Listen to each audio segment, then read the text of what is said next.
Analizama krvi ipak se došlo do frapantnih podataka, ali i činjenice da je broj malignih oboljenja naglo porastao, naročito u posljednjih nekoliko godina. Trend kretanja zloćudnih tumora u Zeničko-Dobojskom kantonu bilježi stalni rast od 2002. godine, tako da se od tada do 2012. godine broj povećao skoro za 1000. Broj umrlih također bilježi blagi rast, pa se od 2004. godine do 2012. povećao sa 497 na 612, mada se u međuvremenu smrtnost smanjivala i povećavala. Ja sam to pokušao da preko ovog našeg zavoda za zdravstvenu zaštitu da plasiram, da malo vidimo, onda su oni počeli otprilike pa zašto pa na kojem je to dijelu, pa koliko je to kilometara udaljeno od Željezare, tamo vamo, ja sam onda otprilike odustao, ali je očito, evo, i dalje pratimo, da je povećan broj i da nešto ima, pa sam onda ja rekao otprilike kao što imamo Zenička pluća, ja kad gledam često, vidim da su to Zenička pluća, da je ostavilo nekakvi tragova na dišni sistem, onda sam razmišljao, pa ostavlja, evo vidite, tragove i na krvi, pa će se zvati, može biti jednog dana i Zenička krvna slika i tako dalje. Ja nemam te podatke, možda je to statistički zavod ili zavod za javno zdravstvo izbacio, međutim, ne moramo se, maligna oboljenja su, uzročnik maligna oboljenja je mnogo toga, ne samo SO2 ili neki metal koji izlazi u otpadnim vodama, ArcelorMittala, dakle, uzrok maligna oboljenja su razni. Vrlo teško je to dokazivo i vezati za jedan uzročnik, da je on uzročnik maligne oboljenja, a kažem, ne znam koliko su vjerodostojni ti podaci. Tačnije, broj oboljelih od maligne neoplazme traheje, bronha i pluta je 167, odnosno na 100.000 stanovnika 41,58%. Broj oboljelih od ostalih malignih neoplazmi je 201, odnosno 50,05%, dok se procenat ostalih oboljenja na 100.000 stanovnika kreće između 3 i 22%.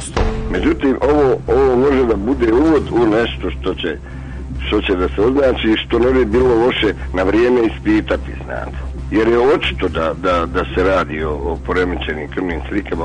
Ajmo sad da vidimo zašto, šta je uzrok i tako dalje. Mi u tome smislu nemamo pravog saradnika. Izvještaj o zdravstvenom stanju stanovništva i organizaciji na području Zeničko-Dobojskog kantona za 2012. godinu također jasno pokazuje ozbiljnost problema. Oboljenja disajnog sistema su najrasprostranjenija, čak 49%, dok su ostale bolesti u postocima zajedno manje. Organizam čovjeka koji živi na prostoru Zenice ima problema sa osnovnim metabolizmom, sa krvlju, sa plućima i tako dalje. Tako da organizam se ponaša da sa normalnom krvnom slikom ne može da funkcionira na prostorima Zenice. Jedan veći procenat stanovnika, neki preko 30%, već ima poremećenu krvnu sliku. To je reakcija organizma na parametre zagađenja zraka.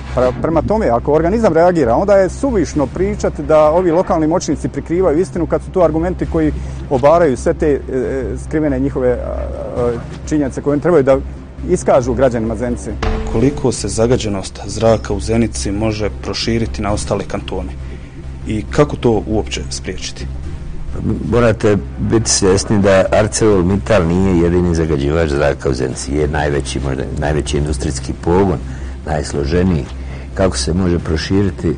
Zagađenje se prenose na jednostavan način zrakom, vodom i u dodiru stanovništva sa tim i takvim zagađenjima može se desiti nesreća, trovanje ili ovo ili ono.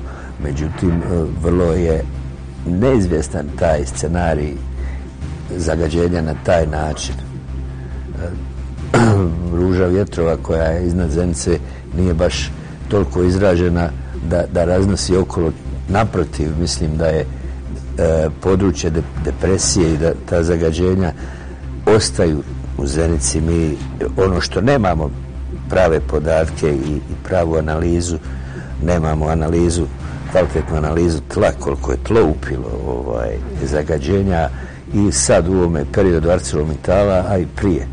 Do sada je bilo nekoliko protesta nezadovoljnih građana, međutim od tada do danas konkretnih pomaka nije bilo. Iz Eko foruma i udruženja u Zenici kažu da su nadležni gluhi na njihove zahtjeve, dok nadležni kažu da je to daleko od istine.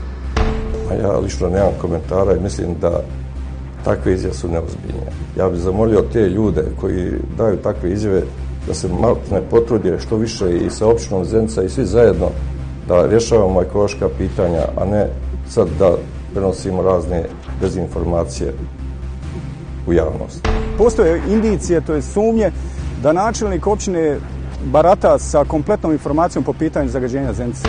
Pazite, kompanija ArcelorMittal Zenica i bilo koja kompanija u ArcelorMittal grupaciji definitivno jedna apolitična kompanija, znači bilo kakve insinuacije, bilo kakva politička povezanost bilo kime je u potpunosti neprihvatljiva. U izradi okolišnih dozvola i plana aktivnosti se vrlo malo vodilo računa o tom nultom stanju na koje mi možemo vraćati poslije ArcelorMittal. Prije 6-7 godina kad je ArcelorMittal formirao svoj stručni tim za izradu plana aktivnosti za okolišnu dozvolu, i ti stručnjaci i eksperti u ministarstvu su bili u početnoj fazi procesa izdavanja okolišnih dozvola.